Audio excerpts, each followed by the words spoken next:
এখানে মাফিয়াতন্ত্র, গুন্ডামিতন্ত্র, অর্থনৈতিক অচলাবস্থা তৈরি করার একটা স্পেশাল সিচুয়েশন তৈরি করা হয়েছে। এইটা চলছে গত 53 বছর ধরে, এবং এই যে 53 বছর ধরে এটা চলছে, আমি একটা কথা সবসময় বলি যে আমরা যেন ভুলে না যাই যে আমরা একটা উপনিবেশবাদ বিরোধী লড়াইয়ে এখনো আছি।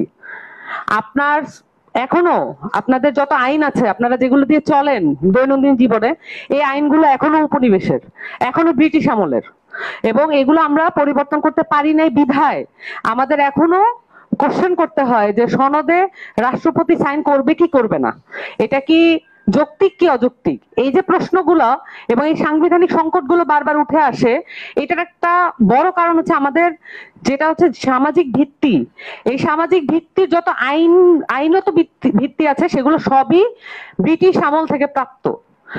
আপনি স্বাধীন দেশে যদি ওই পুলিশ অ্যাক্ট দিয়ে চালান, ওই পেনাল কোড দিয়ে চালান, ওই লেবার ল দিয়ে চালান, ওই ল্যান্ড ল দিয়ে চালান, তাহলে আপনি মোটা দাগে আপনার জনগোষ্ঠীর জন্য হোম গ্রোন, মানে আপনার মাটি থেকে উঠে আসা কোনো আইনের ব্যবস্থা করতে পারেন নাই।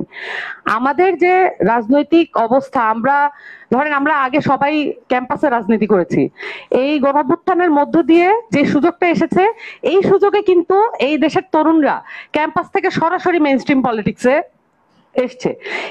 এই সুযোগটার কারণেই আমরা একটা বিপুল পরিমাণ পার্থক্য আমরা একসাথে দেখতে পাচ্ছি, যে ক্যাম্পাসের রাজনীতি এবং মেইনস্ট্রিম রাজনীতি, যেটা মানে আমাদের ন্যাশনাল লেভেলে যেটা চলে, সেইটা আসলে কতটা পার্থক্য। এখানে একচ্ছত্র আধিপত্য শুধুমাত্র গুন্ডা মাস্তানদের, দখলদারিত্বের, চাঁদাবাজদের, এবং এতে করে বাংলাদেশের প্রত্যেকটা খাত কিন্তু ক্ষতিগ্রস্ত হচ্ছে। বেশি জানেন আমাদের কৃষক ভাইরা, আমাদের কৃষক চাচারা অনেক বেশি তারা জানেন।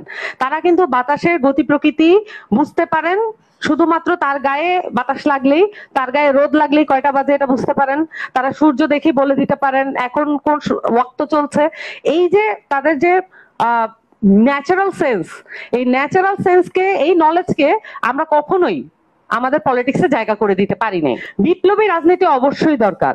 এখন এই জায়গায় আপনি একটু কল্পনা করেন যে বাংলাদেশের ঢাকা যেই আমাদের যে কৃষি পণ্য আসে, বিভিন্ন জায়গা থেকে তো কৃষি পণ্য আসে, যে জায়গায় থাকবেন সেই জায়গার খাদ্য আপনাকে ওই জায়গা থেকে উৎপন্ন করতে হবে, ওই জেলা থেকে উৎপন্ন করতে হবে। আপনার ট্রান্সপোর্টেশন কস্ট কমতো নাকি কমতো না?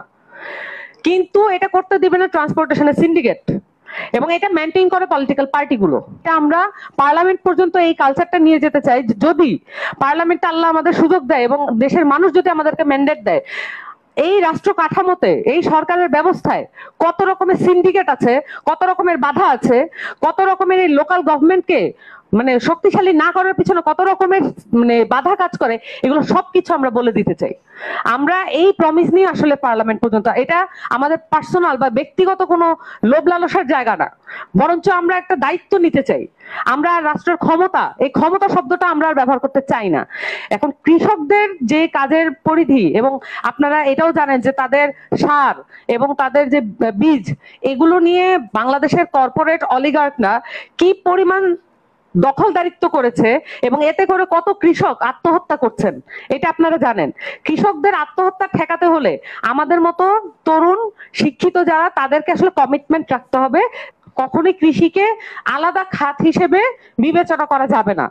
আমরা মনে করি যে রাজনীতির পুরো বিষয়টাকে, রাজনীতির যে পুরো মহলটা আছে, পুরো যে সোসাইটিটা আছে রাজনৈতিকভাবে, যারা গুটি কয়েক অল্প কিছু মানুষ যারা পুরো বাংলাদেশের রাজনীতি ইন্টারন্যাশনাল মাপে এটাকে ছাঁচে ফেলতে চান, বরঞ্চ আমরা চাই বাংলাদেশের যে ল্যান্ড থেকে উৎসারিত আইন, ল্যান্ড থেকে উৎসারিত যে কনসেপ্ট, এবং আমরা চাই যে বাংলাদেশের কৃষকরা আমাদের যে জাতীয় সংসদ সেখানে জায়গা করে নিতে পারুক। বরঞ্চ আমরা দেখছি রাজনৈতিক দলগুলো সেই তথাকথিত চাঁদাবাজ, দুর্নীতিবাজ, দখলদারিত্ব, খুনি এবং তাদেরকেই প্রার্থী তালিকায় জায়গা করে দিচ্ছে।